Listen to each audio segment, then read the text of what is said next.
Hello বন্ধুরা, আমি সুশ্বেতা। আপনাদেরকে জানাবো আজকে একটা নতুন জায়গার সন্ধান। নবদ্বীপ ধামে 60 ফুটের গৌরাঙ্গ তো আপনারা সবাই দেখেছেন হয়তো। এখন একটা নতুন জায়গার সন্ধান দিই। দেখুন, নবদ্বীপেই 40 ফুটের শিব মূর্তি, কি অপূর্ব দেখুন। এবছর শিবরাত্রির দিনই এই মন্দিরের উদ্বোধন হলো। এই যেন আমাদের কাছে পরম পাওনা।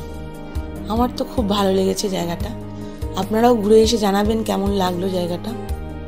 স্টেশন থেকে বেশি দূর নয়, মাত্র 10 মিনিটের রাস্তা। পাশেই রয়েছে তিনকড়ি গোস্বামীর আশ্রম। শহরের কোলাহল থেকে বাইরে জায়গাটা একদম শান্ত স্নিগ্ধ, আপনার মনকে আরো শান্ত করে তুলবে।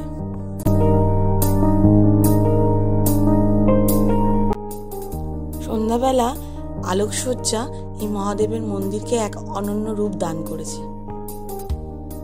একদিনের ছুটিতে অবশ্যই পারলে এই মন্দির দর্শন করে যাবেন। ভিডিওটি ভালো লাগলে অবশ্যই লাইক, শেয়ার, সাবস্ক্রাইব করে দেবেন।